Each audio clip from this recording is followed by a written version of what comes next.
For over a century, crowds packed tents to gawk at circus freaks. Limbless men, bearded women, bodies that defied anatomy. They were sold as oddities and treated as property. Yet behind each garish poster beats a real heart, with marriages, feuds, children, fierce opinions, and even, in one chilling case, murder. These are the untold lives of 26 souls who endured the harshest spotlight on Earth, and the shocking reason they were finally run out of the ring. Number 26. The man who couldn't bleed. An X-ray revealed a steel foil passing through the abdominal cavity of a man in Zurich. The foil sat between vital organs without causing any damage. There was no internal bleeding. The man was awake and upright. The surgeon who examined him publicly admitted he had no explanation. He had been studying the man for 2 weeks and still had no answer when the man walked out. This man was Miran Dejo, born Arnold Henske in Rotterdam in 1918. Starting in 1947, he performed across Europe with one act. He allowed swords to pass through his body without bleeding. He never lost consciousness. He never prepared visibly. Doctors in every city reached the same conclusion. None of them could agree on a theory. He believed his protection came from a spiritual source. He gave away his earnings and lived simply in Zurich. He said he was chosen to show that the body surpasses what medicine can explain. In May 1948, he swallowed a steel needle against doctors' warnings. Days later, he developed a high fever and severe abdominal pain. His organs had been perforated. Emergency surgery failed. He died on May 26, 1948, at 35 years old. A sewing needle killed the man who let swords pass through him without injury. Number 25. The human fountains method. The man called Ali, an Egyptian act on early 20th century American stages, built his show around one impossibility: total voluntary control over his own stomach. He'd swallow liquids in sequence and retrieve them separately: water, milk, wine, color by color. Swallowed solids and returned them on request. Doctors confirmed the liquids were genuinely held in his stomach. His esophagus operated in reverse. He swallowed live fish and brought them back alive. Swallowed entire aquarium's contents. Newspapers in New York, London, and Berlin described the same act with the same verdict. No existing physiological theory could explain it. Ali died in 1937 in Youngstown, Ohio. His only explanation: he'd trained voluntary vomiting since age 8 until control became absolute. Doctors who tried to replicate the training in volunteers never came close. Number 24. The Lobster Boy Murder. Grady Stiles, the most famous lobster boy, was born with ectrodactyly, a condition that fused his fingers into claw-like structures. His father and grandfather had the same condition. The family had performed in circuses for generations. He could not walk and moved using his arms. His upper body strength was tremendous. On stage, he was a beloved performer. Off stage, he was described as violent and controlling. His family depended on him financially, and he used that dependence as a weapon.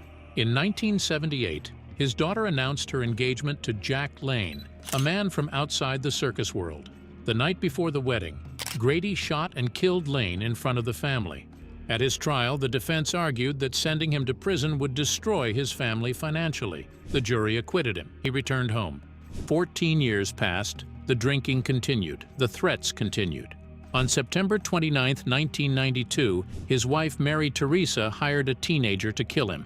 His son also participated in the plot. Grady Stiles died from a gunshot wound. This time, the jury convicted everyone involved. The man who escaped justice once could not escape it twice. Number 23. The twins who sued for freedom. Violet Hilton applied for marriage licenses in 21 American states. All 21 rejected her. The reason was always the same: marrying one twin would legally be bigamy for the other. Courts in 1934 had no category for her situation. They said so in writing across most of the country. She and her sister Daisy were born joined at the hip in Brighton, England, on February 5, 1908. 3 weeks later, their mother sold them to the midwife who delivered them. They were 3 years old when they first performed for paying audiences. Their owners kept every dollar they earned. They could not leave their hotel room without permission. They could not have visitors without approval. They were also talented performers: saxophone, violin, piano, comedy, and dance. They trained constantly because no other life was available to them. In 1931, they sued their owners in Texas for illegal captivity. Two women joined at the hip, suing the only adults who had ever raised them. They won $100,000 and the right to sign their own contracts. Violet married in a press event in 1936.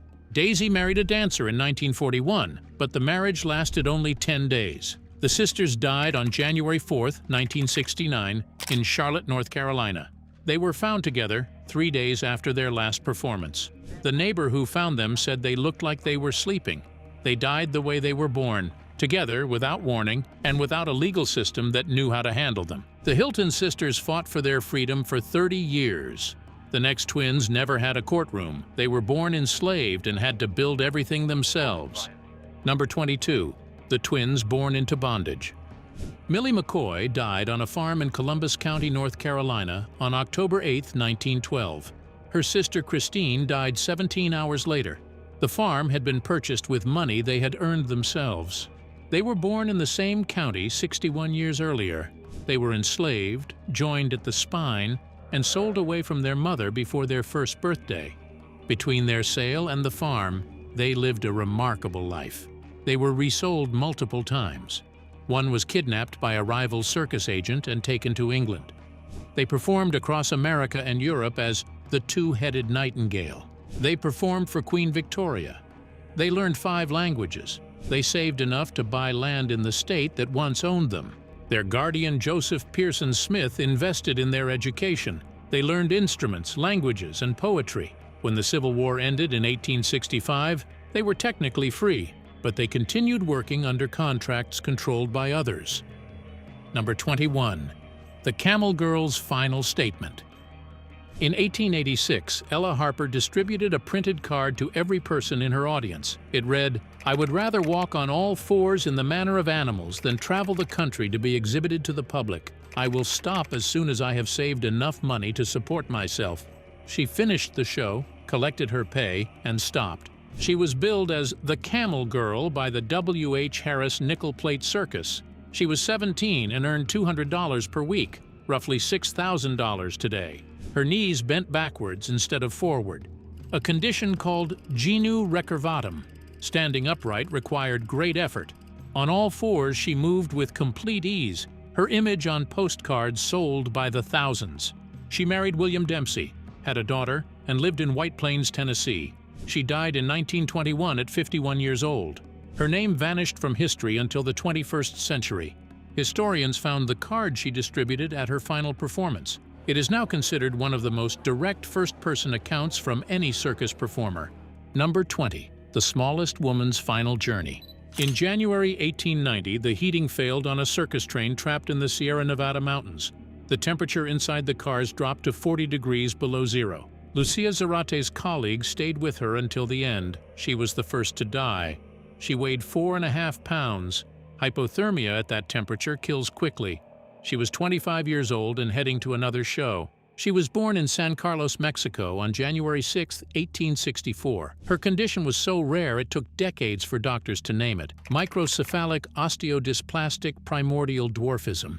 As an adult, she stood just over 20 inches tall. Her hand was the size of a newborn's. Guinness World Records lists her as the smallest documented woman in history. She arrived in the United States as a teenager and built a career as La Pequeñita on American and European circuits. Photographs of her next to ordinary furniture sold worldwide. People who knew her described an articulate, intelligent woman who was fully aware of what she brought to a room. Number 19. The Original Siamese Twins. Chang and Eng Bunker were born joined at the abdomen in Meklong, Siam on May 11, 1811. When they turned 18, an American merchant brought them to Boston. They arrived knowing no English, and Barnum put them on stage. They became American citizens in 1840 and bought a farm in North Carolina. In 1843, they married 2 sisters. Chang married Adelaide Yates. Eng married Sarah Ann Yates. They built 2 separate houses and alternated weeks between them for the rest of their lives. Chang had 10 children. Eng had 11. The arrangement lasted 25 years until Chang died on January 17, 1974. When his brother Eng realized it, he collapsed. He died 3 hours later. Doctors had believed separation surgery was possible with the technology of the time. Chang and Eng always refused. They said they did not know how to live apart. They never had to find out. Number 18. The human caterpillar's final bow. Prince Randian was born in British Guyana in 1871 with tetraamelia, the complete absence of all 4 limbs. Barnum brought him to the United States at 18. On stage, he was presented in a wooden housing that framed his torso. He wrote with a pencil held between his shoulder and chin. He shaved with a razor held between his teeth. The cigarette act was the one the audience remembered because of the smile at the end. He also spoke 4 languages. Well, pitch a rack tomorrow night. We got something new. Now you can do anything with eyebrow? English, Hindi, French, and a Guyanese dialect. Then married a woman named Sarah, had 5 children, and lived with them in New Jersey. On December 19, 1934, he suffered a heart attack in the dressing room at Ringling Brothers. He was 63 years old. Colleagues described a man who showed no bitterness across 45 years of work. Number 17. The Elephant Man's Final Night. From his hospital room window, Joseph Merrick could see St. Philip's Church. He could not enter it. His head measured nearly 36 inches in circumference. No public building of the time could accommodate his body, so he built a scale model of the church instead, patiently, in the room assigned to him at the London hospital. He used the same hands that had once been his only currency on a horror show stage. He was born in Leicester, England on August 5, 1862. No deformity was visible at birth. The changes began at 2 years old. Skin thickening on his skull, an abnormal growth in his upper lip, and one arm developing differently from the other. His mother died when he was 10. His stepmother did not want him in the house. He was on the street before he was 17. In 1882, he contacted a horror show operator in London. The man called him the Elephant Man and charged admission. In 1884, surgeon Frederick Treves saw a show poster and went to investigate. He was disturbed not by the appearance, but by the intelligence in Merrick's eyes. He arranged a room at the London hospital. Merrick had regular meals for the first time. People called him by name. Alexandra, Princess of Wales, came to visit. He recited poetry from memory. Merrick died on April 11, 1890, at 27 years old. The medical report said accidental asphyxiation. His neck could not support the weight of his head while lying flat. He had tried to sleep like a normal person rather than upright. Whether that was an accident or a decision is the question Treves carried for the rest of his life. Number 16. The Three-Legged Comedian. Frank Lentini had been making jokes since the 1890s, and they always landed because the people laughing were the same people who had just paid to stare at him. He was born in Rosalini, Sicily on May 18, 1881, with 3 legs, 4 feet, 2 sets of genitalia, and the rudiment of a 4th leg. The cause was an incomplete parasitic twin fused to his pelvis. Surgeons said separation was not possible. Around age 7, his family placed him in a home for children with disabilities. He lived alongside children who were blind, deaf, and without limbs. He said it was there he stopped feeling sorry for himself. Barnum hired him at age 8. The 3rd leg was functional enough to kick a ball on stage, which he did deliberately to provoke a reaction from the audience. He made sure his 4 children went to American schools. The circus was work. The rest of life was ordinary. Lentini died on September 22, 1966, in Jackson, Tennessee, at 85 years old. He had performed for more than 70 years. His son said he never treated the 3rd leg as a burden. He is the person with the most extra limbs to have lived the longest in documented history. Number 15. The Half-Man's Magic Act. Here's how the stage act unfolded. John would seemingly get sliced in 2 before a live audience. At first, spectators would offer uneasy chuckles, but soon they'd realize with growing unease that no illusion was taking place. There was no torso hidden in a box or legs stashed off stage. What they saw was all there was. John Eckhart Jr. had lived his entire life without a lower half, mastering hand-balancing acrobatics from the age of 10. Born in Baltimore, Maryland, John had sacralogenesis, a rare condition that left him without anything below his waist. Remarkably, his twin, Robert, arrived just minutes later with a fully formed body. Despite their physical differences, the brothers were raised side by side, sharing not just a home, but the same bedroom and neighborhood throughout their youth. At 18, John was discovered by a circus recruiter while simply walking down the street, and he was hired on the spot. In 1932, filmmaker Todd Browning cast him in Freaks, where John portrayed himself with little need for coaching. Away from the big top, he used the same powerful hands that carried him to create intricate paintings. His magic performances were always a duo effort, with Robert as his partner. Decades later, when both men were in their 80s, their Baltimore apartment was ransacked by two burglars who physically assaulted them and made off with cherished keepsakes. John never bounced back from the ordeal and passed away on January 5, 2000. Robert followed just months afterwards.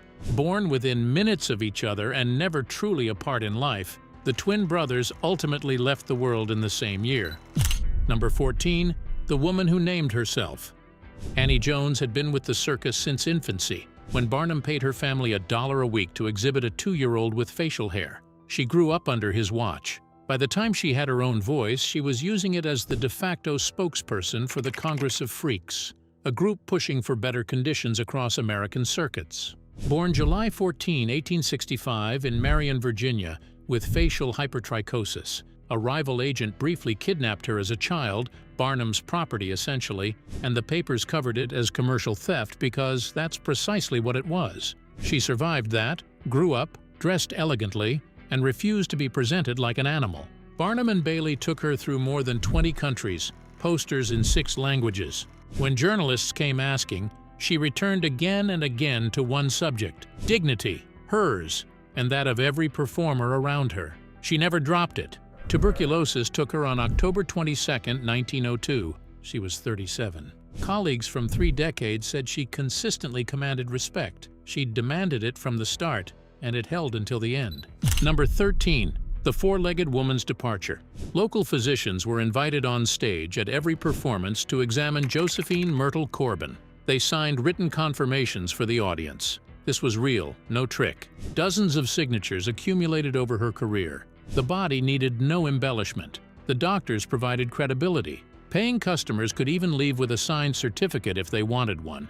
Born May 12, 1868, in Lincoln County, Tennessee. Medical explanation: an incomplete dipagus twin, a second pelvis with 2 smaller legs had developed inside her. The extra limbs were real, warm, and capable of slight movement. Barnum put her on the circuit as a child. The condition was the entire act. She walked away at 19. Married Dr. Clinton Bicknell, had 4 children, complicated deliveries, all successful. Raised her family far from any stage. Died in 1928 at 60. Number 12. The Wonder Girl's unasked strength. Doctors told her parents she wouldn't see childhood's end. Instead, she spent those years with Ripley's Believe It or Not, combing her hair with her mouth, sewing without hands, writing letters without fingers, always smiling when she finished. Frida Pushnik died at 76. The doctors missed by about 66 years. Born September 6, 1923 in Connellsville, Pennsylvania. Without arms or legs, just a torso and head. Her mother took her to a Ripley's audition at 10, hired immediately.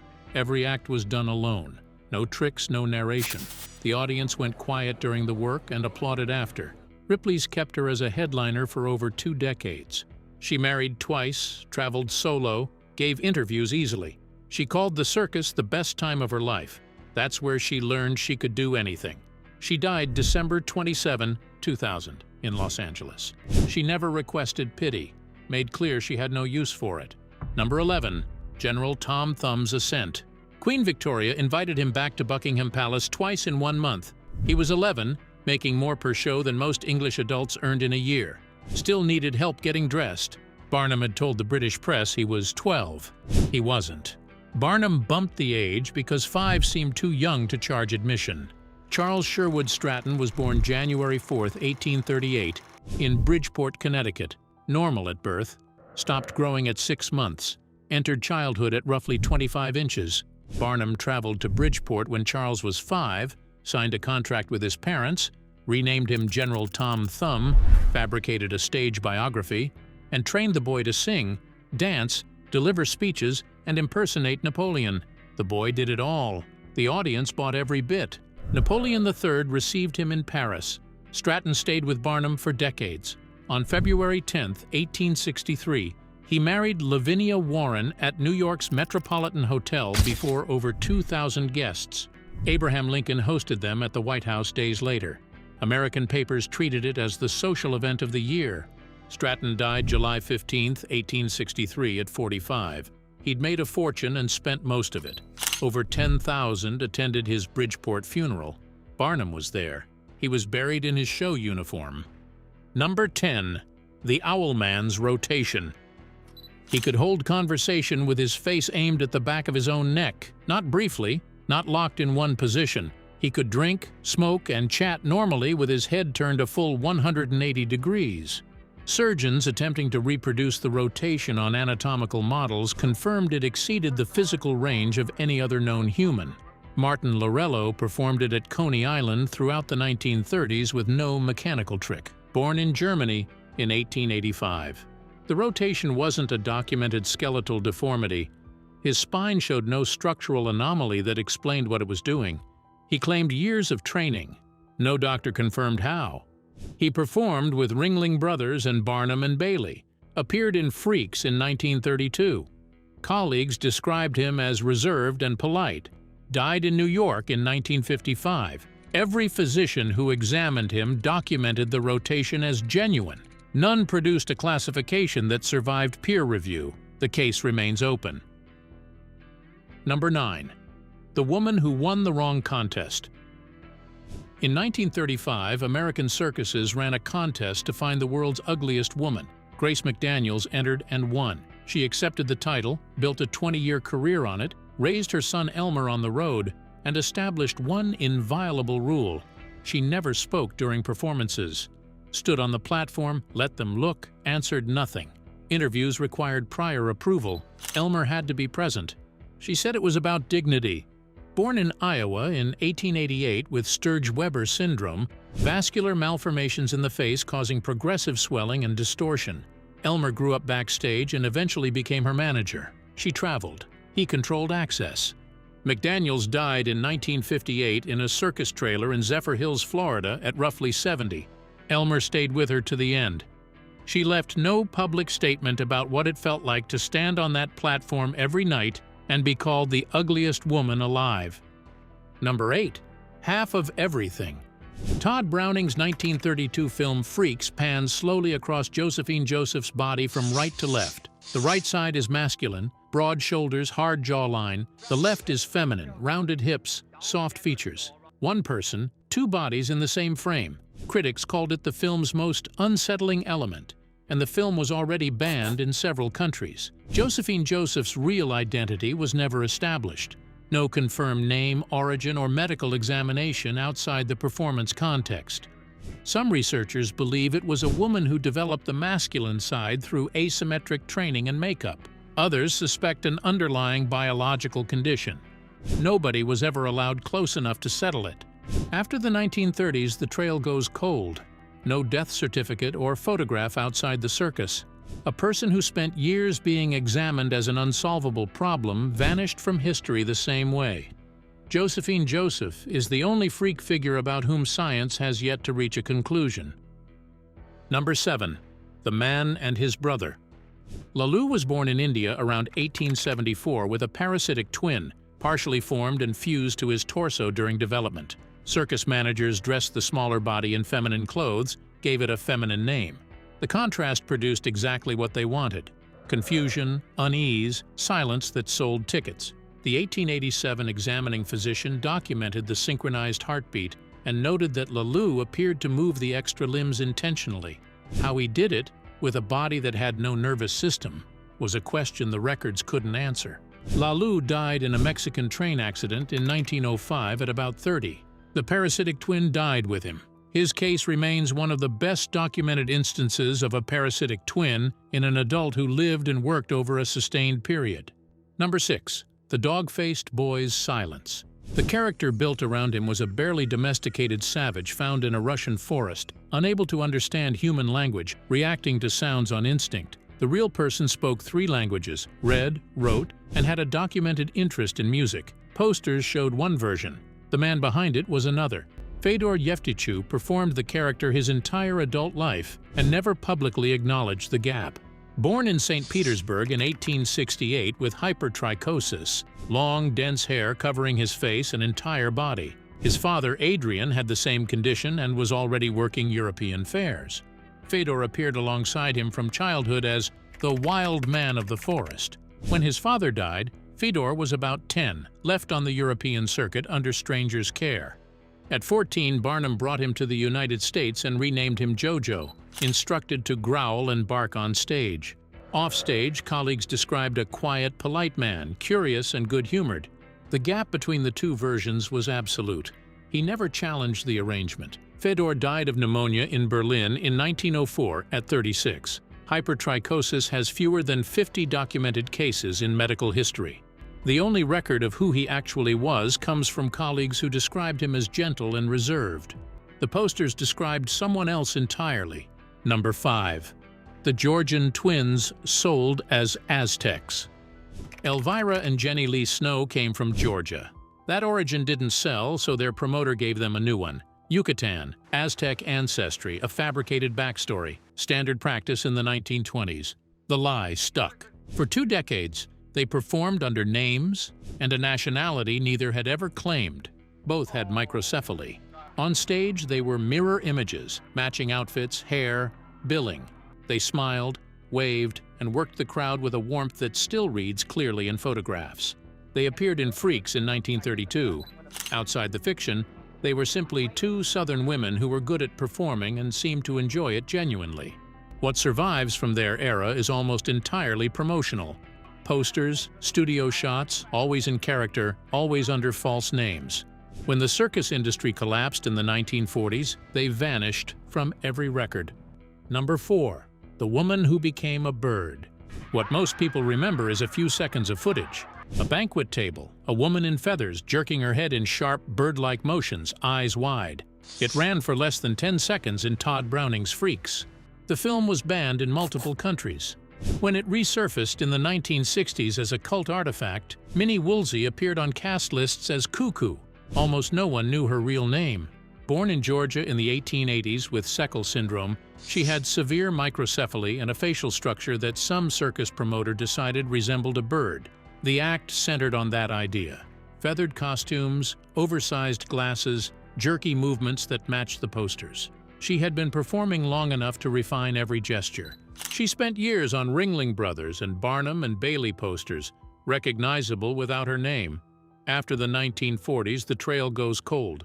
No obituary or account from anyone who knew her final years.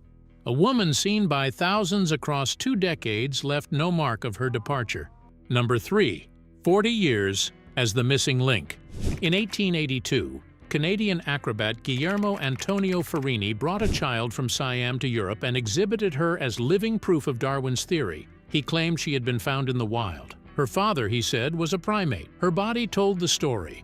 She hung from structures using only her feet, bent her arms backwards without strain, and contorted in ways that made evolution seem tangible. Barnum brought her to the U.S. in 1884.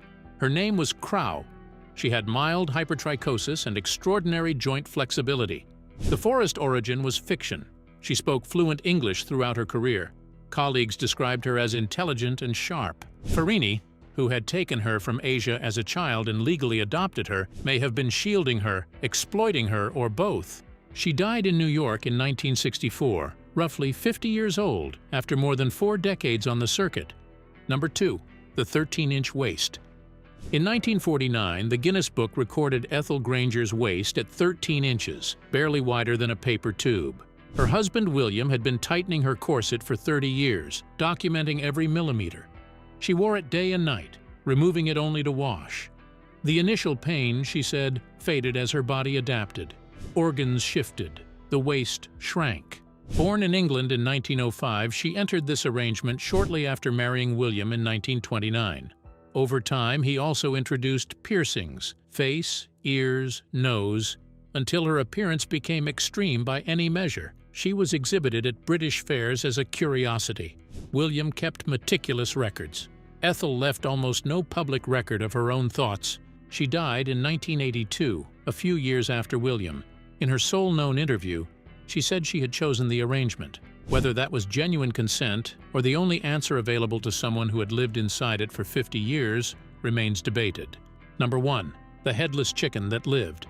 The axe fell on September 10, 1945, on Lloyd Olson's farm in Fruita, Colorado. It removed most of the face and the top of the skull, but left the brainstem intact. The rooster, Mike, stood up, shook himself, and walked around the yard. He was still there the next morning. Olson fed him with an eyedropper, water and crushed corn straight into the esophagus. A physiologist from Colorado State University confirmed that the brainstem was intact and functioning. Olson toured him through Colorado, Utah, and California. 25 cents admission. National media coverage. Crowds showed up. Mike survived 18 months. He died in March 1947 in a Phoenix motel room, choking during the night. He had generated roughly $700,000 in today's dollars. The university's verification is on file. Feuds still holds an annual festival in his honor. Thanks for watching. Now check out the videos popping up on screen for more unbelievable stories.